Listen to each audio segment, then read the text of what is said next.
Hello everyone, I'm Hu. Today I'm bringing you this ZHIYUN Smooth 4 experience video. My English is not good, so I may not use words and pronunciation correctly. I hope you understand, and also hope you can help and correct me. ZHIYUN is a Chinese company. Because I'm Chinese, I know that the correct pronunciation is ZHIYUN. The name consists of two Chinese characters, means wisdom and cloud. I will not introduce the basic functions one by one. I believe you don't need me to read the instructions, so this video will just talk about some differences. Plus, I just went on a trip and shot a lot of videos. The gimbal is the most used accessory for me, so I can have accumulated some experience and I will share with you today. So let's get started. This is in contrast to the previous gimbal Smooth Q I believe you had known before. There is no visible difference in terms of stability. All of them can meet the needs of daily shooting. You can watch the video and compare them by yourself. I believe you have watched a lot of contrast video that result without the gimbal, so I will not waste your time on this project. I have this whim that I would like to try if the 5-axis image stabilization function on Sony camera can bring me a stable enough video. First, I compare the difference between turning off and turning on the stabilization function, and I found it almost ineffective. It seems that the primary role of 5-axis image stabilization is to extend the safety shutter time when taking pictures, so that the photos will not be blurred.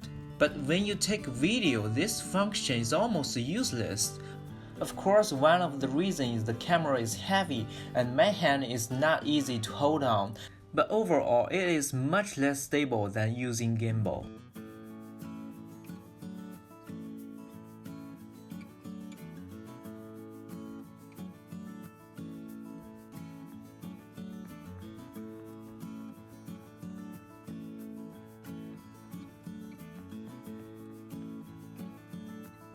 There are 4 modes for Smooth 4.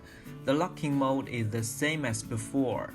All 3 axes are locked. You should be familiar with it. However, I prefer flexible shooting perspective, so I almost never use the locking mode. There is a slight change in normal mode of Smooth 4. You can't adjust the tilt axis during shooting. The previous one can be adjusted by the joystick.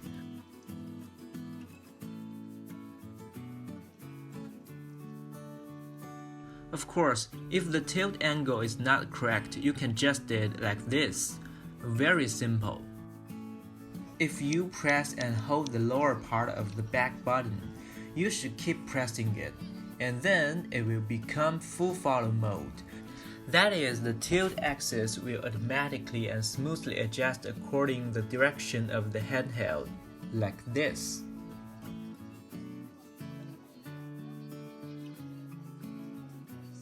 If you hold on the upper part of the back button, it becomes the super full follow mode, commonly known as the mad dog mode, means it can capture videos of fast moving dogs.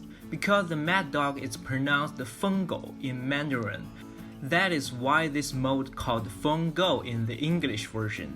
I think this is the most useful function of the Smooth 4.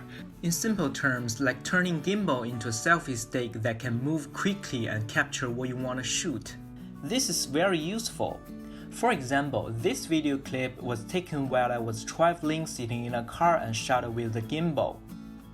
Everyone will find that the problem here is that when the car turns, the turning speed of gimbal cannot keep up.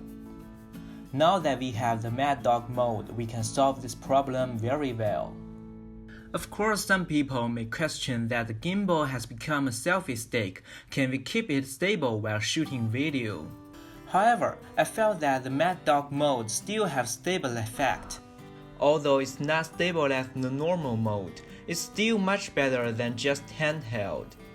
And switching is very convenient. We can shoot video like this. For example, I was walking, I suddenly found a funny thing. I can immediately hold down the button and switch to the Mad Dog mode and shoot it. After the shoot, switch back to the normal mode.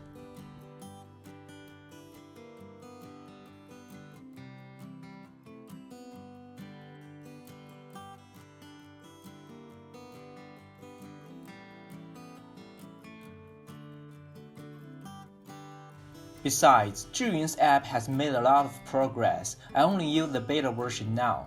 In the previous video, I said that shooting with the app may have inaccurate exposure. This time, it didn't appear.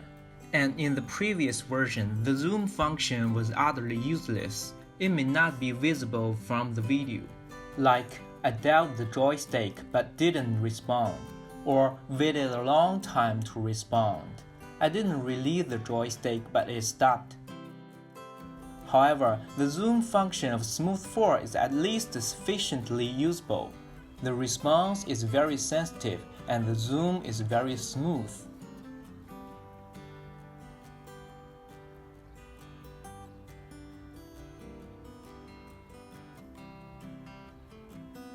Switch function keys, this knob can also achieve manual focus function. You can switch between far and near scenes.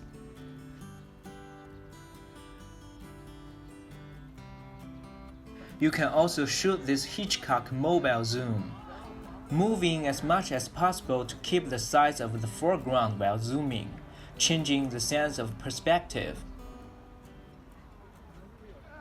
Now I have to see a few shortcomings of Smooth 4. The first one, this is also a video taken in the car with gimbal. We'll find another problem is that the video is not horizontal. In fact, this is not the fault of the gimbal. It's because this section of the road is on the mountain. The ground has not been horizontal. Gimbal only cares about gravity, so I shot a video like this. But in fact, I still hope to get a horizontal video. And we do have a lot of situations that need to adjust the horizontal line. However, Smooth 4 cannot adjust the roll axis. But I really need to be able to adjust the roll axis easily. Also, ZHIYUN app's viewfinder is not smooth, it will drop frames. I don't know if the video can see clearly. This phenomenon is very serious.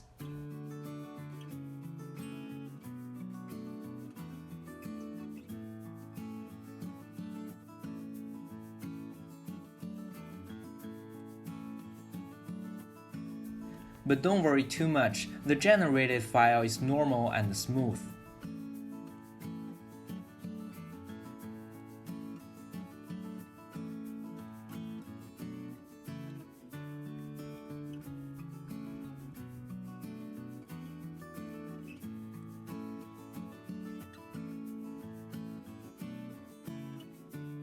In addition, for example, I'm accustomed to using 1080p 60 frames. I need to select every time I turn on the gimbal.